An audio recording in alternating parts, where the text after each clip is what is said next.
Alright guys, welcome back to the channel. I know it's been a little over a month probably since I did the last video on the solar stuff, but finally found some time and figured I'd go ahead and do the video on all the stuff on the inside of the inverters and batteries and just kind of go over what I used and all that good stuff. Anyway, here we go. Excuse the mess, we're in the middle of a remodel, so the closet and stuff's not quite done yet, but we're getting there.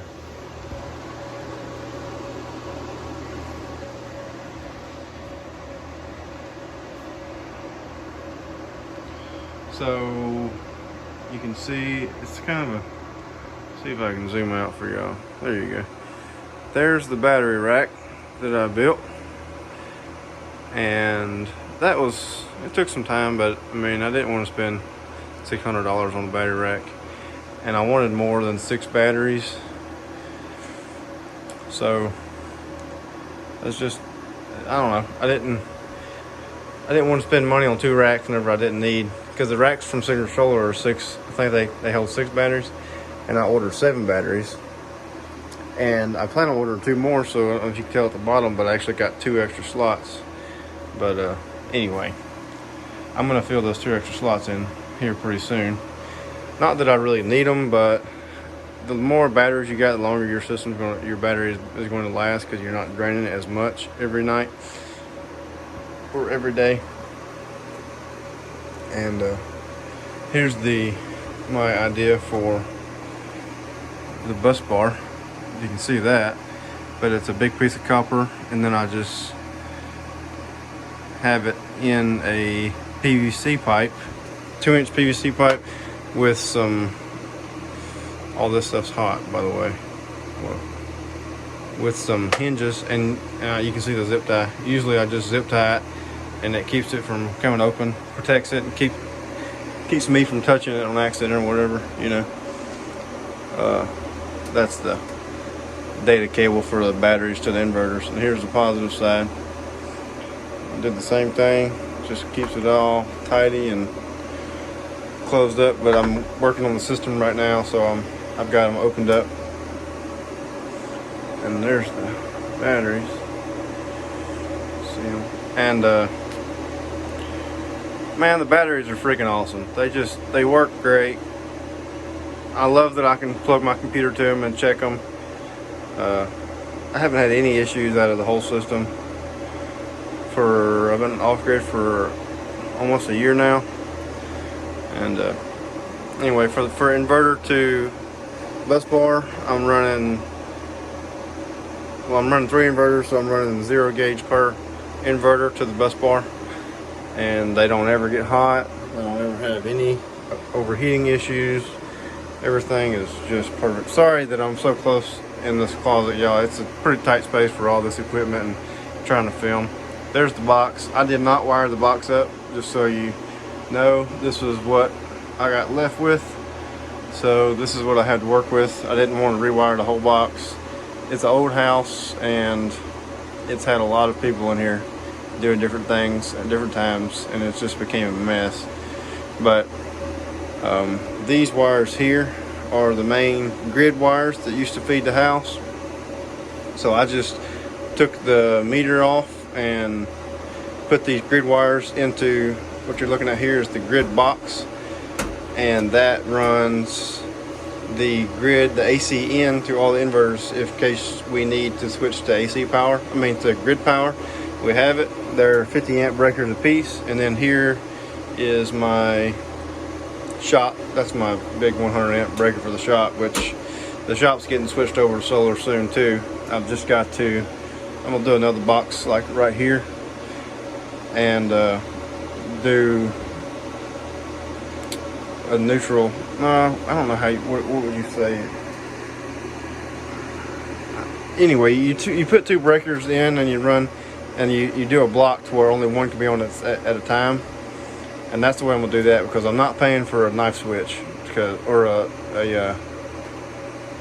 transfer switch, because they're like freaking $600. So I'm not doing that.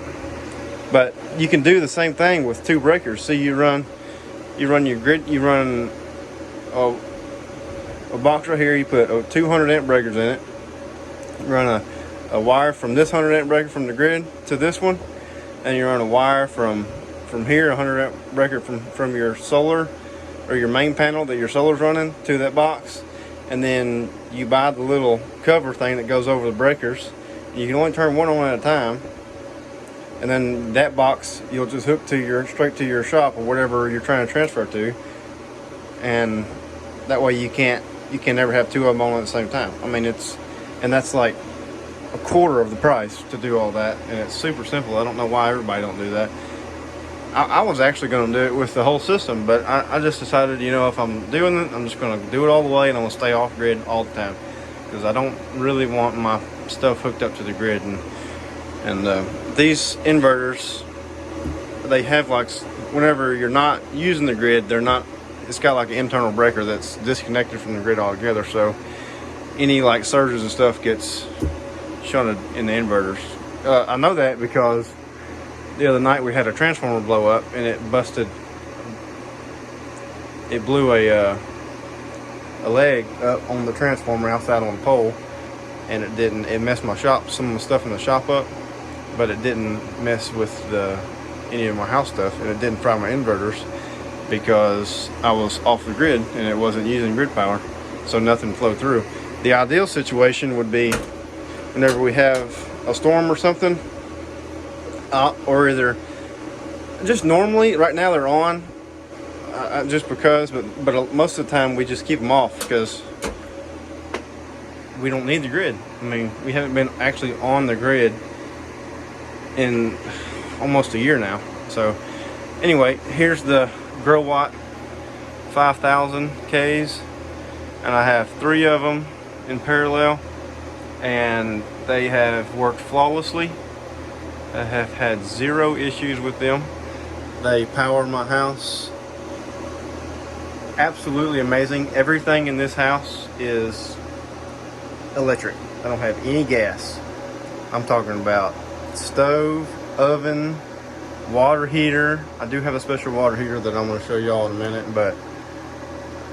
and you see I don't know if you can see, we're getting on up there 85% because surges. The well pump must be kicking on, and we got the dryer and the washing machine going, and the water heater's running, and the AC is running. So literally everything in the house, and I mean, we're still not maxed out. I mean, we have not had to change our life as far as day-to-day living any. During the wintertime, we do try to get, the big stuff done before nighttime, but I mean, that's not a big change. You just make sure you get stuff done a little earlier. We try to cook before the sunlight goes out because we're using an electric stove, and honestly, it's better that way anyway because it makes you get in bed at a decent time. You're not trying to cook at night, and kids can get in bed anyway. But yeah, these, I do recommend them. I looked them up for a while, never seen anything bad about them, and I can't say anything bad about them. They work great. They was easy to install. The instructions from Century Solar are absolutely amazing. If you know anything about electricity, you can do it. I will say the one thing that I could not stand about these, the only issue that I have with them is trying to get your wires in the input holes and the output holes. I'm not going to take the cover off to show you, but take my word for it, it's miserable. And your best bet is to have some of these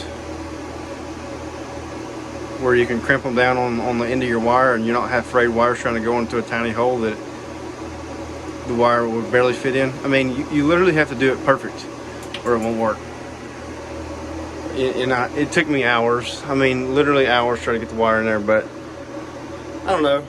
As long as you're not doing it a bunch, I mean, changing stuff up, it's not that big of a deal because it's just once and done. Here's the actual inverters. The outputs are all going to the 40 amp, my 3 40 amp breakers, and my 3 breakers for the inverters, and then I have my auto transformer on the 30 amp breaker hooked to that box. I wanted the auto transformer hooked to the actual bus bars that the inverters were hooked on. They said that it doesn't have to be that way. You could have hooked it. I could have hooked it to the load panel, but I just wanted it done at the sub box where all the power goes into and then runs to the load panel. I wanted the auto transformer on the same, so that's the way I did mine. I ended up actually having to go buy a different box at first. I had a 3-spot box and I needed 4 spots, but I don't know, it worked out good. I like it that way better because it keeps that stuff separated from your load panel. I don't really like the idea of having that stuff involved in the load panel because I don't know why, I'm just particular. Anyway, and here's the Grow Watt transformer. Right now it's kind of warm, but I mean it's never ever too hot to even touch, and it works great just like it should. I have no issues with it. It was easy to install. It is heavy, but I mean it's not ridiculously heavy. Yeah, so this is it, guys.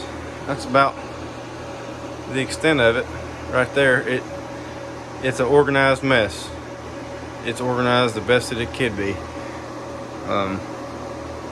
for this little space, but you see I keep this fan blowing. I'll shut this door for y'all. You can see I left the open spot up there to blow all the heat out, and boy, that really keeps it nice and cool in there usually. I mean all the time. Nothing ever gets hot because of that fan, but I will tell you, if you have it in a closet or something, you're going to have some kind of ventilation system because it's not going to work. It'll get too hot. I mean, this thing, even when you're walking, see, this is our bathroom. Even when you're walking through the hallway here, when I walk through, you can feel the heat as soon as you walk past this door because it's pushing some heat out of there. This is the charge controller for, I told you guys in the last video that I've been working on and filming a hydro generator, and this is the new EG4 500 volt charge controller that I bought, and I think it's gonna work pretty good. Can't wait to get this thing hooked up. That's why the bus bars are opened up, because I'm running my cables to the bus bars. So, but that should be super easy. I'm probably just gonna come in the same spot. This is my MPPT wire right here, or my solar wire. It's actually not solar wire, it's just THHN, but it works just as good as solar wire. It's just not outdoor rated, so you have to have it in conduit, but it's like a quarter of the price, so I would definitely recommend doing that. I just ran 8 gauge for my solar wire. They said I could have got away with, what was it, 10 gauge, but I just figured the bigger the better. I've had some people say that 8 gauge gets a little hot, and as much wattage as I'm pushing off my panels, I've got 3 445 watt panels. I mean 30 455 watt panels from Canadian Solar, and they're bifacial, so sometimes they'll push over 500 watts. Anyway, I wanted an extra big wire and never have any issues with it. It stays cool, never gets hot. I come in here on sunny days and just feel of it. You know, it's not hot to the touch. Everything's working absolutely perfectly. Off grid. If you don't do it yourself, I'm sure it can get expensive, but it's not bad. I mean, just a peace of mind knowing that I make my own power and that I never have to rely on power company. It's just cool, guys. I mean, it is. It's something I've always wanted to do, and it's doable. You can do anything if you put your mind to it. When I started this whole deal, I knew nothing about solar. I watched a YouTube video, and I said I want to do that. Guess what? 2 years later, it's done. And 2 years, meaning I started looking into it 2 years ago. Now my house is off grid. Make my own power. Whenever everybody else's lights are out around here because of the storm, guess what? we're living normal. We don't have to abide by the rules, you know. If the world goes downhill pretty quick, you know, guess what? We'll still have AC. Maybe everybody else's power will be off, but we won't. We'll still have air conditioning. Solar is not so much as, yes, it does financially make sense. It'll pay for itself over time. I mean, the panels are warranty for 20 years or 25 years. I don't know. So I mean, even financially, if you're one of those guys that does everything by the numbers, I'm that guy, but it checks out, you know, because I can tell you right now, I don't pay an electric bill, right? I pay like a $20 a month bill just to have the convenience of having the grid optional to me, but I don't use the grid. My shop is on the grid still, but I mean, what is it, on an air compressor every once in a while? But I'm getting the shop switched over right now because I don't know. I have more power than I need, and I can, so I'm going to. I have no reason not to. So yeah, it's not so much like, it's not like you're going to be making a fortune off of it. I mean, you can, I guess you could sell back to the grid, and I had that option available to me, but I'm the kind of guy that the farther I can distance myself from people that are in control, the better I will be. That's just the way I am, and I like to do things my own way. I like to be my own boss. I don't like abiding by everybody else's rules. I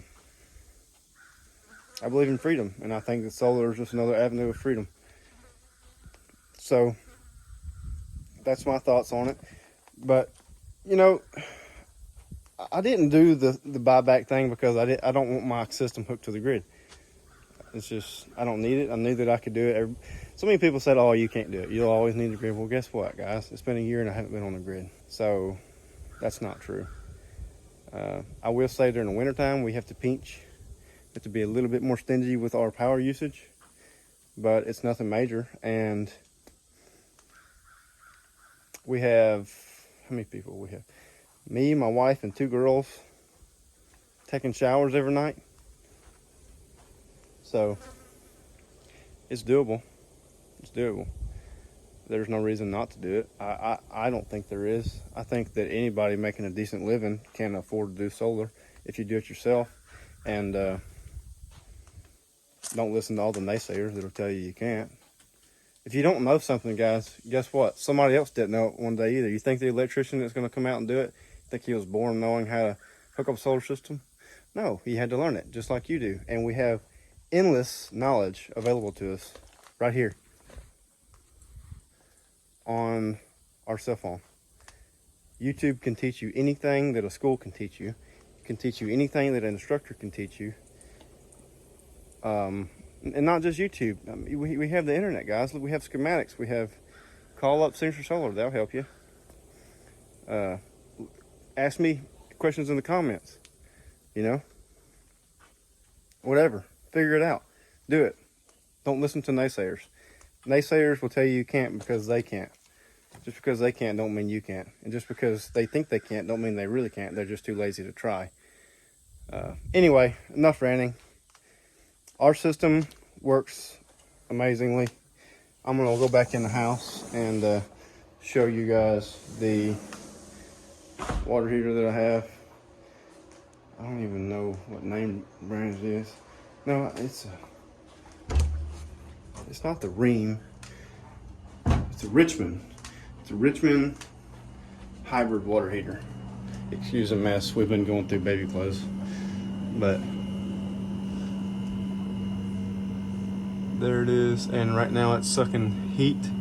It's got an AC unit on top of it, and it uses the hot Freon to heat the water. And not to mention, it cools our back room for us. Our laundry room back here, it stays cool because during the summer it's nice, cool, and during the winter time, so you see it pulls heat from the attic, because the hotter the air it can get, the better and more efficient it is. And then it'll use that and it converts it into cold air through Freon, which in turn the Freon's heating the water. And we have the option of use electric too. I mean, but I keep it on energy saver, where if it needs the electric, it'll turn on. But it doesn't ever cause any issues. At first I was keeping it on just the Freon coils, and I figured out, you know, I'm off grid, and it works fine. It doesn't ever use too much energy, so I just put it to auto to where it does its thing, and I never have to worry with it. But during wintertime, see, I'll switch this. I'll put the cold air blowing into the attic, and I'll let it pull heat from the house, because I don't know, it's pulling a vacuum or whatever, but it's whatever. It doesn't affect our heating ability at all. We heat with wood, so it's free. I just gotta break my back doing it. So yeah, it doesn't, for all you say that, oh, it's gonna cool your house in winter. Nope, it goes to the attic. So that's the way that works. All right, I can't talk about the solar system as a whole without mentioning the mini split that we bought, installed. It is a Senville 28,000 BTU mini split, and we did 2 head units, one in the bedroom and one in the kitchen slash living room. And the one in the kitchen slash living room is 18,000 BTUs. The one in the bedroom is 9,000 BTUs. And guys, let me tell you, this thing cools our house way better than our old central unit did. I mean, it really is incredible. We have been seriously impressed with it. We've had it for about a year now, so we installed it. We installed it just before we switched over to off-grid, and because I knew that our old central unit was old and outdated, and I knew that it was pulling a lot of juice, and that wasn't going to work for running off batteries for 8 hours or 12 hours or whatever it is we run off batteries, depending on the time of the year. But yeah, the mini split does a trick for us. It cools our house a lot better, and it uses about half, maybe even less than half. Well, the old central unit was a 3-ton, so I think it's like 36,000 BTU, and it used a 60 or 70 amp breaker. I can't remember, it was one of the two. And the mini split only uses a 30 amp breaker, and it probably doesn't even really need that, because with 15,000 watts of inverting power, I can tell you that with the mini split on cool running wide open, it only puts us at about 10% of our available power usage for our inverter's capability. So pretty impressive. We keep our house 71 in the living room and 68 in the bedroom at nighttime, and it never runs our batteries down. We don't ever have any issues with it. Thing's been doing great. One of the big benefits that I like about it so much is that it is so quiet out here. It's not running right now, so yeah, I don't hear it because it's nice and cool this morning. But even whenever it is running, you know, I was worried about it being on the deck, because that's where I put it, because that was the closest, so we didn't have to order the long lines. And it's not a problem at all. Even when we're sitting out here on a hot day, you barely even notice it. I mean, you can hear it, you can tell it's running, but it's not like overbearing where you can't hear yourself think like an old central unit is. So I mean, they're quiet on the inside, you can't even hear them running. I mean, not even a little bit. They're just super quiet, super efficient.